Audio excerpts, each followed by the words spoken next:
नमस्कार, मैं हूं आकांक्षा पांडे और आप देख रहे हैं आईबीसी 24 मध्य प्रदेश के नंबर 1 बुलेटिन। मध्य प्रदेश में क्या हुआ में आप सभी का स्वागत है और इस बुलेटिन की शुरुआत करेंगे शाम 7 बजे की दो बड़ी खबरों के साथ। जबलपुर और हरदा से ये दो बड़ी खबर है। जबलपुर में दो पक्षों में जमकर लाठी डंडे चले तो हरदा में दुष्कर्म का आरोपी पुलिस कस्टडी से फरार हो गया। सबसे पहले आपको जबलपुर की खबर बता रहे हैं। यहाँ दो पक्षों में जमकर लाठी डंडे चले हैं।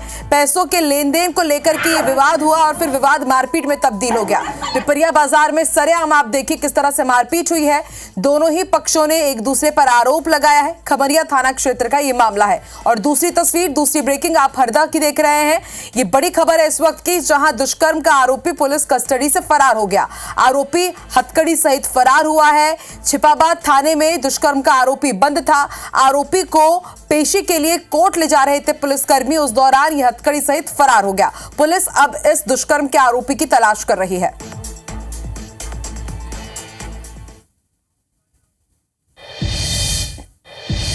और अगली बड़ी खबर आपको जबलपुर से बता दें। जबलपुर हाईकोर्ट ने पूर्व मुख्यमंत्री शिवराज सिंह चौहान की पत्नी साधना सिंह के खिलाफ नोटिस जारी किया है। हाईकोर्ट में मानहानि मामले में पूर्व नेता प्रतिपक्ष और कांग्रेस विधायक अजय सिंह राहुल की याचिका पर सुनवाई करते हुए साधना सिंह से जवाब मांगा गया है। कोर्ट ने अजय सिंह राहुल के खिलाफ निचली अदालत से किसी भी तरह की कार्रवाई पर रोक लगा दी है। दरअसल साल 2013 में अजय सिंह राहुल ने सार्वजनिक मंच से कहा था कि साधना सिंह के पास नोट गिनने की मशीन है।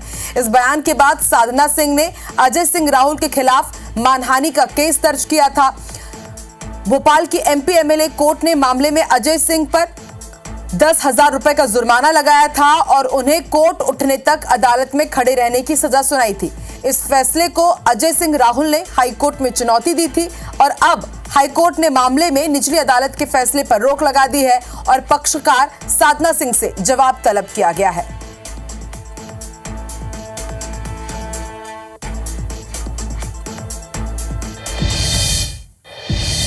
अयोध्या में रामलला की प्राण प्रतिष्ठा से लौटने के बाद रुक्मणी पीठाधीश्वर स्वामी राम राजेश्वराचार्य ने विभिन्न मुद्दों पर अपनी प्रतिक्रिया दी।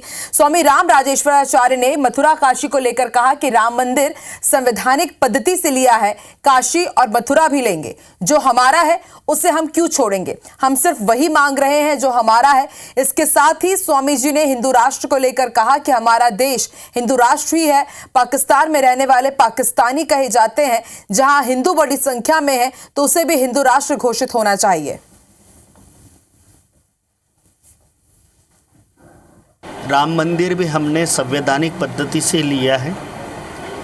मथुरा हो या काशी हो, वो भी संवैधानिक पद्धति से लेंगे। और धीरेन्द्र शास्त्री जी ने कहा वो यथाउचित है। मैं भी मोहन सरकार से एवं केंद्रीय सरकार से मांग करता हूँ, हमारे मध्य प्रदेश के धरा में भी या अन्य अनन्य क्षेत्र हो, वहाँ भी इसके लिए रोक लगे। सीएम डॉक्टर मोहन यादव ने मध्य प्रदेश सिविल सेवा के वर्ष 2019 और 20 के लिए चयनित अभ्यर्थियों को आज नियुक्ति पत्रों का वितरण किया और इस दौरान उन्होंने कहा कि ये नियुक्ति पत्र नहीं, विश्वास का पत्र है। भोपाल के रविंद्र भवन में आयोजित कार्यक्रम में मुख्यमंत्री ने चयनित अभ्यर्थियों से संवाद भी किया और उनके सवालों के जवाब दिए और सफलता के मंत्र भी बताए।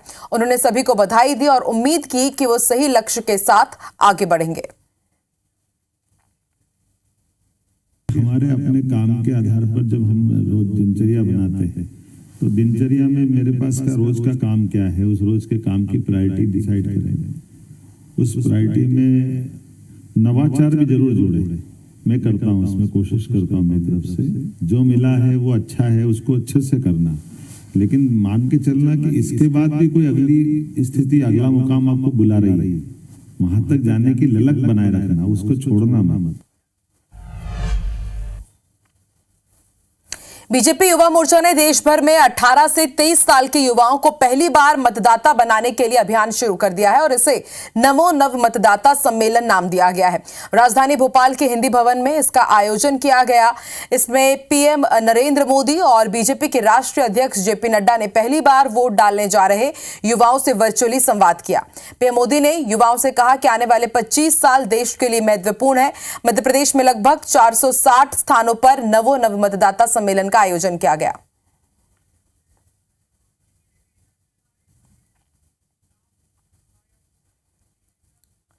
तो बीजेपी ने लोकसभा चुनाव की तैयारी शुरू कर दी है। बीजेपी के राष्ट्रीय सह संगठन मंत्री शिव प्रकाश ने भोपाल के बीजेपी मुख्यालय में प्रदेश के तमाम जिलों से आए पदाधिकारियों के साथ बैठक की और बैठक में तय हुआ कि हर नेता और कार्यकर्ता गांव चलो अभियान से जुड़ेगा और सभी को एक एक गांव की जिम्मेदारी दी जाएगी, जहां वो पूरे 24 घंटे भी बिताएंगे। चाहे मुख्यमंत्री हो या फिर साधारण कार्यकर्ता, बीजेपी से जुड़ा हर शख्स गांव जाएगा और वहां के लोगों को बीजेपी सरकार की उपलब्धियां बताएगा। बीजेपी के प्रदेश अध्यक्ष वी.डी. शर्मा ने कहा कि हमारा लक्ष्य लोकसभा चुनाव के दौरान हर बूथ पर 10% वोट शेयर बढ़ाने का है, लिहाजा पार्टी से जुड़ा हुआ हर व्यक्ति गांव चलो अभियान के तहत गांव-गांव जाएगा। आगामी आने वाले चुनाव की दृष्टि से गांव चलो अभियान हर नेता भारतीय जनता पार्टी का, हर कार्यकर्ता 48 घंटे उसे अपने एक गांव में 24 घंटे उसको एक गांव के अंदर रहना है।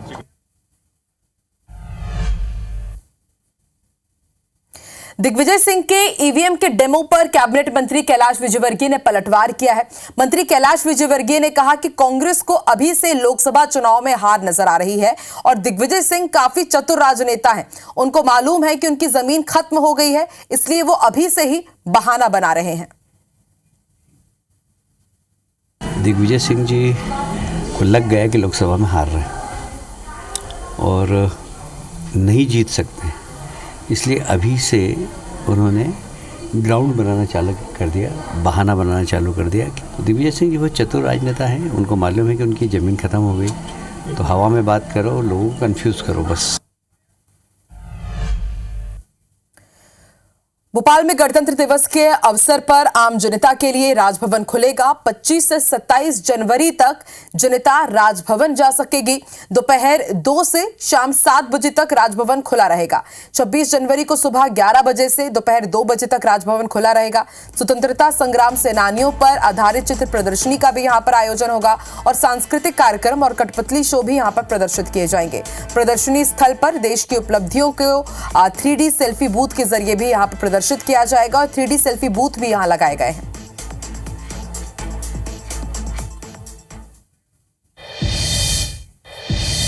और अब बात एक ऐसे अफसर की जिसने जूता पहनने के बाद एक महिला कर्मचारी से लेस बंधवाई थी। यह कारनामा करने वाले चितरंगी के एसडीएम असवन राम चिरावन को हटा दिया है। एसडीएम के जूते की लेस बांध रही महिला की फोटो वायरल हुई। उसके बाद मोहन सरकार ने सख्त एक्शन लिया है और एसडीएम को हटा दिया गया। दरअसल ये शर्मनाक कर देने वाली तस्वीर 22 जनवरी की है, जब चितरंगी के स्कूल में राम मंदिर की प्राण प्रतिष्ठा के लाइव प्रसारण कार्यक्रम खत्म होने के बाद एसडीएम ने अपने जूते का फीता खुद ना बांधाकर महिला क्लर्क से बंधवाया, जिसके बाद ये खबर मीडिया की सुर्खी में आई। IBC 24 ने भी इसे प्रमुखता से दिखाया। IBC 24 की खबर का असर हुआ, जिसके बाद मोहन सरकार ने एसडीएम को हटा दिया है। वहीं इस मामले में कलेक्टर अरुण सिंह परमार कोई भी जवाब देने से बचते नजर आए।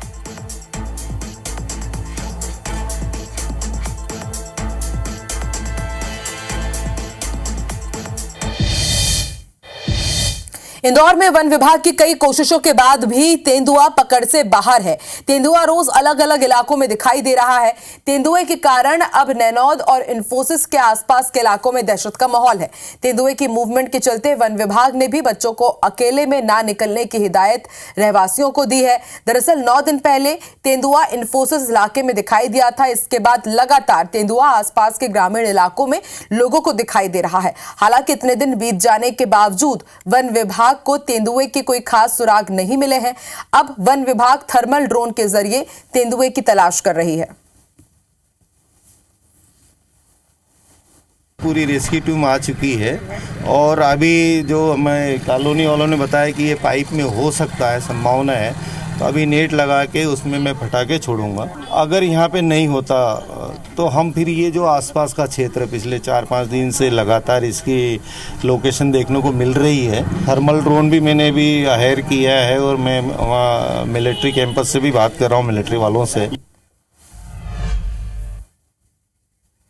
ग्वालियर में बहुचर्चित अक्षरा हत्याकांड के 6 बाल अपचारी बाल संप्रेक्षण गृह से आज फरार हो गए। अपचारी बालकों ने सुबह रसोईया और सुरक्षा गार्ड को धक्का दिया और फिर दीवार फांदकर फरार हो गए, लेकिन एक बाल अपचारी भागने में सफल नहीं हो पाया और सुरक्षा कर्मियों ने उसे पकड़ लिया, जिसके बाद सुरक्षा कर्मियों ने बाल अपचारियों के फरार हो जाने की सूचना बाल संप्रेक्षण गृह के अधीक्षक और विश्वविद्यालय थाने को दी, जिसके बाद मौके पर पहुंची पुलिस ने सीसीटीवी फुटेज खंगाले, जिसमें आरोपी भागते हुए नजर आए।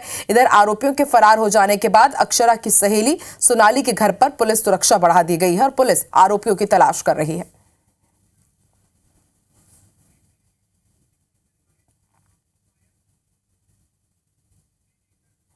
और अब सीधे रुख करते हैं दिल्ली का। गणतंत्र दिवस की पूर्व संध्या पर राष्ट्रपति द्रौपदी मुर्मू देश के नाम संबोधन कर रही हैं। जो इस घटना को व्यापक परिप्रेक्ष्य में देखा जाएगा तो इतिहासकार भारत द्वारा अपने सभ्यतागत विरासत की निरंतर खोज में युगांतकारी आयोजन के रूप में इसका विवेचन करेंगे। उचित न्यायिक प्रक्रिया और देश के उच्चतम न्यायालय के निर्णय के बाद मंदिर का निर्माण कार्य आरंभ हुआ। अब ये एक भव्य संरचना के रूप में शोभायमान है। ये मंदिर न केवल जन जन की आस्था को व्यक्त करता है, बल्कि न्यायिक प्रक्रिया में हमारे देशवासियों की अगाध आस्था का प्रमाण भी है। प्यारे देशवासियों, हमारे राष्ट्रीय त्यौहार ऐसे महत्वपूर्ण अवसर होते हैं जब हम अतीत पर भी दृष्टिपात करते हैं और भविष्य की ओर भी देखते हैं। पिछले गणतंत्र दिवस के बाद के एक वर्ष पर नजर डालें तो हमें बहुत प्रसन्नता होती है। भारत की अध्यक्षता में दिल्ली में G20 शिखर सम्मेलन का सफल आयोजन एक अभूतपूर्व उपलब्धि थी। G20 से जुड़े आयोजनों में जन सामान्यों की भागीदारी विशेष रूप से उल्लेखनीय है। इन आयोजनों में विचारों और सुझावों का प्रभाव ऊपर से नीचे की ओर नहीं, बल्कि नीचे से ऊपर की ओर था। उस भव्य आयोजन से ये सीख भी मिली है कि सामान्य नागरिकों को भी ऐसे गहन तथा अंतर्राष्ट्रीय महत्व के मुद्दे में भागीदार बनाया जा सकता है, जिसका प्रभाव अंततः उनके अपने भविष्य पर पड़ता है। G20 शिखर सम्मेलन के माध्यम से ग्लोबल साउथ की आवाज़ के रूप में भारत के अभ्युदय को भी बढ़ावा मिला, जिससे अंतर्राष्ट्रीय संवाद की प्रक्रिया में एक आवश्यक तत्व का समावेश हुआ। जब संसद ने ऐतिहासिक महिला आरक्षण विधेयक पारित किया तो हमारा देश स्त्री पुरुष समानता के आदर्शों की ओर आगे बढ़ा। मेरा मानना है कि नारी शक्ति बंधन अधिनियम महिला सशक्तिकरण का एक क्रांतिकारी माध्यम सिद्ध होगा। इससे हमारे शासन की प्रक्रियाओं को बेहतर बनाने में भी बहुत सहायता मिलेगी। जब सामूहिक महत्व के मुद्दों पर महिलाओं की भागीदारी बढ़ेगी तो हमारी प्रशासनिक प्राथमिकताओं का जनता की आवश्यकताओं के साथ बेहतर सामंजस्य बनेगा। इसी अवधि में भारत चंद्रमा के दक्षिणी ध्रुव के क्षेत्र पर उतरने वाला पहले देश बना। चंद्रयान 3 के बाद इसरो ने एक सौर मिशन भी शुरू किया। हाल ही में आदित्य L1 के सफलतापूर्वक हेलो ऑर्बिट में स्थापित किया गया है। भारत ने अपने पहले एक्सरे पोलरीमीटर सैटेलाइट, जिसे एक्सपोसेट कहा जाता है, के प्रक्षेपण के साथ नए साल की शुरुआत की है। ये सैटेलाइट अंतरिक्ष ब्लैक होल जैसे रहस्यों का अध्ययन करेगा। वर्ष 2024 के दौरान अन्य कोई अंतरिक्ष अभियानों की योजना बनाए गए हैं। ये प्रसन्नता के विषय है कि भारत की अंतरिक्ष यात्रा में अनेक नई उपलब्धियां हासिल की जाने वाले हैं। हमारे प्रथम मानव अंतरिक्ष उड़ान कार्यक्रम गगनयान मिशन की तैयारी सुचारू रूप से आगे बढ़ रही है। हमें अपने वैज्ञानिकों और प्रौद्योगिकी विशेषज्ञों पर सदैव गर्व रहा है, लेकिन अब ये पहले से कहीं अधिक ऊंचे लक्ष्य तय कर रहे हैं और उनके अनुरूप परिणाम भी हासिल कर रहे हैं। भारत के आंतरिक कार्यक्रम का उद्देश्य संपूर्ण मानवता के कल्याण के लिए विज्ञान और प्रौद्योगिकी की भूमिका को और अधिक विस्तार तथा गहराई प्रदान करना है। इसरो के कार्यक्रम के प्रति देशवासियों में जो उत्साह दिखाई देता है, उससे नई आशाओं का संचार हो रहा है। अंतरिक्ष विज्ञान के क्षेत्र में नई उपलब्धियों ने युवा पीढ़ी की कल्पना शक्ति को नई पंख दिए हैं। मुझे विश्वास है कि हमारे बच्चों और युवाओं में बड़े पैमाने पर विज्ञान के प्रति रुझान बढ़ेगा तथा उनमें वैज्ञानिक दृष्टिकोण विकसित होगा। अंतरिक्ष विज्ञान की इन उपलब्धियों से युवाओं, विशेषकर युवा महिलाओं को ये प्रेरणा मिलेगी कि वे विज्ञान और प्रौद्योगिकी को अपना कार्य क्षेत्र बनाएं। मेरे प्यारे देशवासियों, आज का भारत आत्मविश्वास के साथ आगे बढ़ रहा है। सुदृढ़ और स्वस्थ अर्थव्यवस्था इस आत्मविश्वास का कारण भी है और परिणाम भी। हाल के वर्षों में सकल घरेलू उत्पाद की हमारी वृद्धि दर प्रमुख अर्थव्यवस्थाओं में सबसे अधिक रही है। ठोस आकलन के आधार पर हमें पूरा विश्वास है कि ये असाधारण प्रदर्शन वर्ष 2024 और उसके बाद भी जारी रहेगा। ये बात मुझे विशेष रूप से उल्लेखनीय लगती है कि जिस दूरगामी योजना दृष्टि से अर्थव्यवस्था को गति प्राप्त हुई है, उसी के तहत विकास को हर दृष्टि से समावेशी बनाने के लिए सुविचारित जन कल्याण अभियानों को भी बढ़ावा दिया गया है। महामारी के दिनों में समाज के कमजोर वर्गों को मुफ्त खाद्यान्न उपलब्ध कराने के लिए लागू योजनाओं का दायरा सरकार ने बढ़ा दिया था। बाद में कमजोर वर्गों की आबादी को संकट से उबरने में सहायता प्रदान करने हेतु इन कल्याणकारी योजनाओं को जारी रखा गया। इस पहल को और अधिक विस्तार देते हुए सरकार ने 81 करोड़ से अधिक लोगों को अगले 5 साल तक मुफ्त खाद्यान्न उपलब्ध कराने का निर्णय लिया है। संभवतः इतिहास में ये अपनी तरह का सबसे बड़ा जन कल्याण कार्यक्रम है। साथ ही सभी नागरिकों के जीवन यापन को सुगम बनाने के लिए अनेक समयबद्ध अनूपपुर जिले के चौरा दादर में पानी की किल्लत से ग्रामीण परेशान हैं। आजादी के बाद से जल की समस्या का अभी तक कोई भी समाधान नहीं हो पाया है। शासन प्रशासन की योजना यहां दम तोड़ती नजर आ रही है। ग्रामीण जंगली रास्तों से सफर तय कर ग्राम बकान पहुंचते हैं और पथरीले रास्तों से गुजरकर पानी लेने जाते हैं, जिसकी जानकारी मिलने पर पीएचई विभाग बकान गांव पहुंचा और हर बार की तरह एक बार फिर वहां पर बोर कराया गया, जिसमें 6 महीने बाद भी पानी नहीं पहुंच पाया है।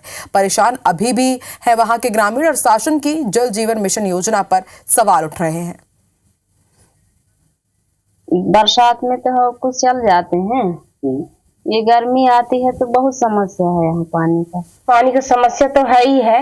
मेरे संज्ञान में भी आया है। बहुत दूर से भाई बंधुओं लोग काफी परेशान होकर पानी दूर से ले जाते हैं। कई ऐसे गांव हैं जहां लोग 2 किलोमीटर, 3 किलोमीटर, 5-5 किलोमीटर तक पानी लेने जाते हैं। पहाड़ी क्षेत्र होने के कारण पानी मिलता है, कम मिलता है। वहाँ की जल आवक क्षमता क्षेत्र की कम है। सागर में पुलिस ने बदमाशों का जुलूस निकाला। बीते दिनों एक आरोपियों को घायल कर दिया था। आरोपी ने जुलूस के दौरान पुलिस ने आरोपियों से नारे भी लगवाए कि अपराध करना पाप है, पुलिस हमारी बाप है। मोतीनगर थाना क्षेत्र का ये मामला है।